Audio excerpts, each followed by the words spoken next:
All clear aligner attachments are not created equal. Each one has its own unique purpose. I'm going to walk you through a case where I can analyze some of these attachments and tell you which ones to replace. My name is Dr. Abhi Patel. I'm a dentist, one of the leading clear aligner educators on social media. Hope you find value in this video. Let's get into it. All right, so we got a pretty interesting case here. This patient is coming at us with crowding on both the mandibular and maxillary arches. And so just showcasing it here, something that I like to look at is kind of where we're at. So this is showing us at the end, this is the beginning.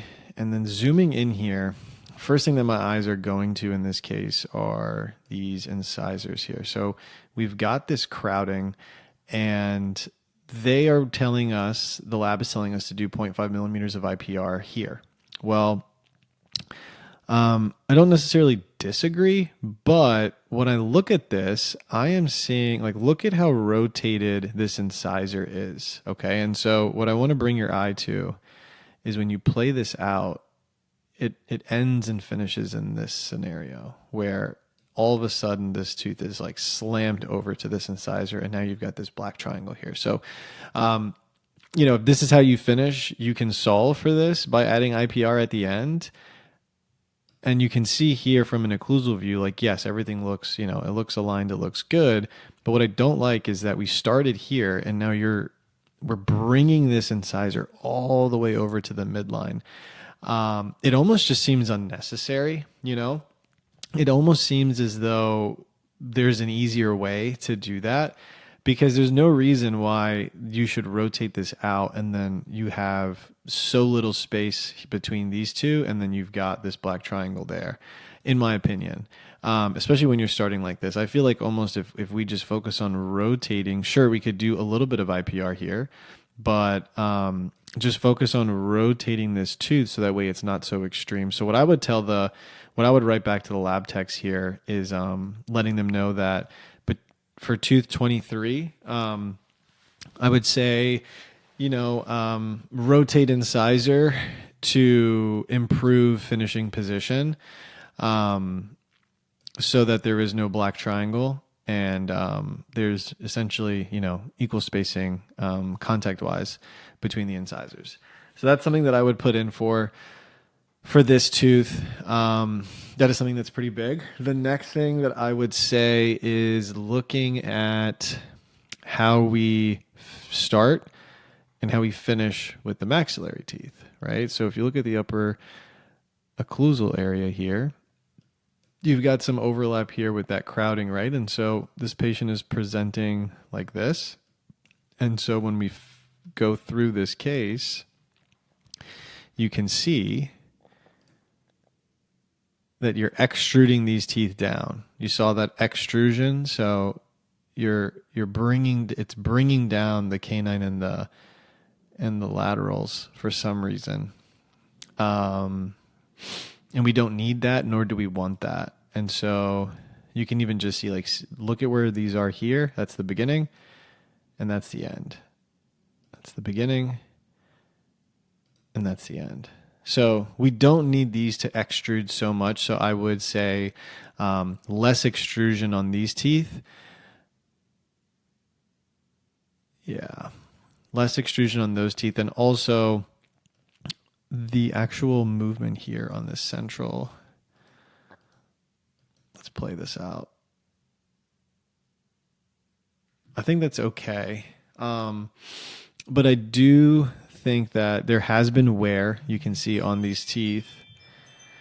There has been wear on these teeth, and when you look at this, you've got this finishing position. So I do think that, if we put in the modification to get less extrusion over here, we'll get an improved finish. So that way these are a little bit more even. And then, you might have to do some type of enamelplasty here on this one to improve this, just due to the patient's natural wear that they probably had over time from the way these teeth were in position with each other. That's how I would look at that. Let's see here.